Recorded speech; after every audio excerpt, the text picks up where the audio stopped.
High friends, welcome back to my channel. আর এখন আমি রিভিউ করব সৌকর্য ঘোষাল পরিচালিত নতুন বাংলা ছবি পক্ষীরাজের ডিম সিনেমাটা। কেমন লাগলো আমার এটা ডিটেলসে কথা বলবো এই ভিডিওতে।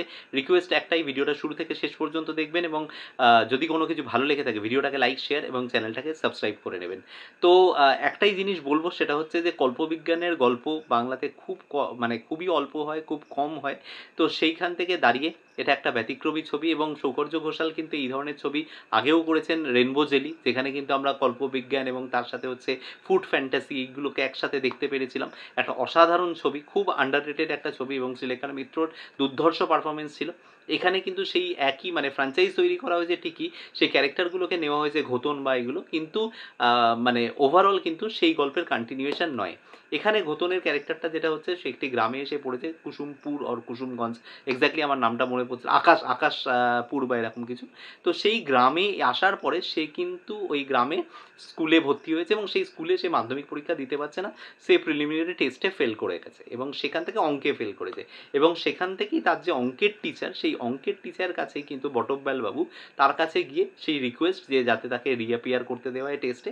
এইখান থেকে গল্পের সূত্রপাত এবং কীভাবে এই বটব্যাল বাবুর সাথে তার একটা বলা যেতে পারে যে একটা আত্মিক যোগাযোগ তৈরি হবে, সেই নিয়েই পুরো ছবিটা। এবং তার মাঝখানেই এসছে কল্পবিজ্ঞানের গল্প, তার মাঝখানেই এসছে কিন্তু ইউএফও, তার মাঝখানেই কিন্তু এসছে বিভিন্ন ধরনের সায়েন্টিফিক ইনভেনশনের গল্প। তো এই যে বটবেল বাবুর ক্যারেক্টারটা এখানে মানে আপনারা জানেন অনির্বাণ দা প্লে করছেন এবং আশেপাশে আরও অনেক শিল্পী রয়েছেন। তো যাই হোক, যেটা পজিটিভ আমাকে, যেটা প্রথমেই যেটা আমার মানে বলা যেতে পারে এই ছবিটার ভালো লেগেছে, সেটা হচ্ছে এই ছবিটাতে না একটা অদ্ভুত ধরনের সিম্পলিসিটি রয়েছে। যে কল্পবিজ্ঞানের গল্প দেখাতে গেলে যে আপনাকে ইউএফও বা একটা বলা যেতে পারে এলিয়েন বা একটা স্পেস শিফট এগুলো দেখাতে হবে, বা অনেক বেশি একটা মানে বলা যেতে পারে একটা বাড়ির মধ্যে পুরো সেই যন্তর মন্তর ঘর বানিয়ে ফেলতে হবে, এমনটা নয়। খুব সিম্পলভাবেও সহজে জিনিসগুলোকে যে দেখানো যেতে পারে সেটা এই ছবিতে দেখতে পাওয়া যায়। এই ছবিতে কিন্তু ইউএফও বোঝানো হয়েছে কিন্তু ইউএফও দেখানো হয়নি। এখানেও কিন্তু সেই রকম একটা যন্তর মন্তর ঘরের মতোই অনির্বাণের একটা ঘর রয়েছে, কিন্তু সেটাকে ক্যারিকেচার করে দেওয়া হয়নি। এখানে কিন্তু গল্পটাকে খুব সিম্পল অ্যান্ড সুইট রাখা হয়েছে।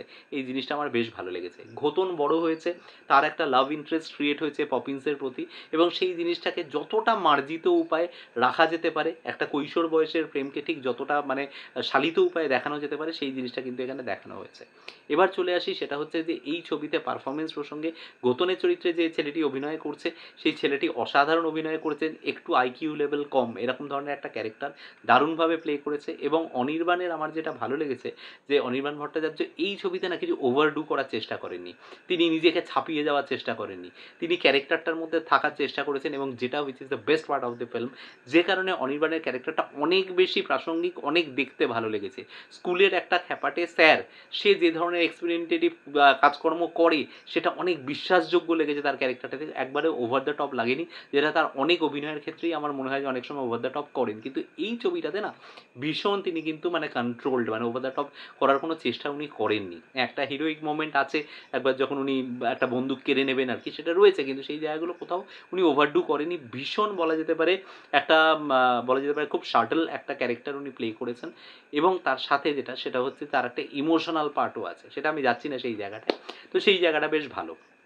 এবং যেটা বলবো, গল্পের যে রাইটিং, যে দুটো ব্যর্থ মানুষ একসাথে এলে তারা একটা সাকসেসফুল কিছু বানাতে পারে, এই ছবিতে কিন্তু এই থিওরিটাকে দেখানো হয়েছে। এবং একটা মানুষ যে ইনভ্যালিড বলে দেওয়া হয়েছে, একজনকে স্কুল থেকে তাড়িয়ে দেওয়া হয়েছে, একজনকে স্কুলে ফেল করিয়ে দেওয়া হয়েছে, দুজনেই কিন্তু rejected by the society, but তাদের যে ইচ্ছেটা, তাদের যে বিজ্ঞানের প্রতি ভালোবাসা, সেটা যে তার জন্য দমে যায় না, বা তাদের যে মানে আলটিমেটলি তাদের কোনো কিছু করার যে ইচ্ছেটা, সেটা যে দমে যায় না, সেই যে মানে অদম্য ইচ্ছেটা, সেই ইচ্ছা শক্তির কিন্তু একটা ব্যবহার এখানে দেখতে পাওয়া গেছে, উইচ ইজ মানে ব্রিলিয়ান্ট। মানে আমার ওভারঅল এই ন্যারেশন স্টাইলটা খুব সুন্দর লেগেছে।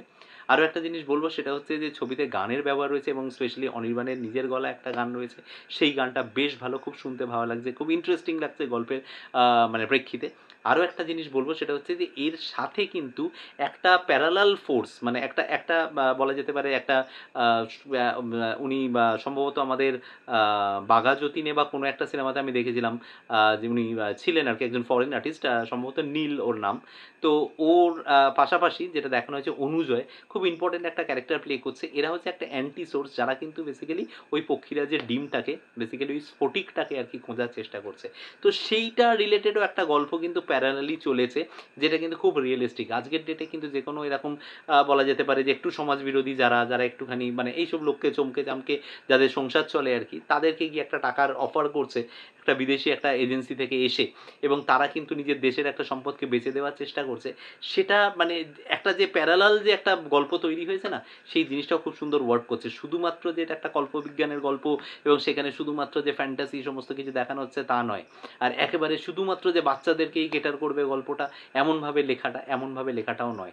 তো মোটের উপরে আমি বলবো যে গল্পটা খুবই এনজয়েবল, খুব ইন্টারেস্টিং লাগছে দেখতে। সেকেন্ড হাফের খানিকটা সময় একটু রিপিটেশন অফ দ্য সিন লাগে, যখন একটা গ্যাজেটকে নিয়ে বারবার একই ধরনের দৃশ্য দেখানো হয়, যে সেই গ্যাজেটটা নিয়ে বিভিন্ন জায়গায় এক্সপেরিমেন্ট করা হচ্ছে, তো সেইটা কোথাও একটু রিপিটেটিভ লাগে। আর ছবিতে কমেডির ইউজেজ খুব কম, ছবিটা একটু সিরিয়াস লাগছে। ছবিটার মধ্যে মিষ্টি প্রেমের গল্প যেরকম আছে, সেখানে কিছু একটু যদি লাফটার মোমেন্টস থাকতো, আমার মনে হয় ছবিটা অনেক বেশি এঙ্গেজিং হতে পারতো।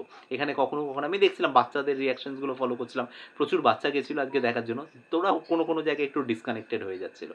তো এই হচ্ছে আমার overall review about the film called পক্ষীরাজের ডিম। কেমন লাগলো আপনাদের কমেন্টে এসে জানাতে পারেন। কোনো কিছু যদি এই ভিডিও থেকে ভালো লেগে থাকে, ভিডিওটাকে লাইক শেয়ার, চ্যানেলটাকে অবশ্যই সাবস্ক্রাইব করে নেবেন। দেখা হচ্ছে আপনাদের সাথে পরের কোনো ভিডিওতে। Till then, bye by.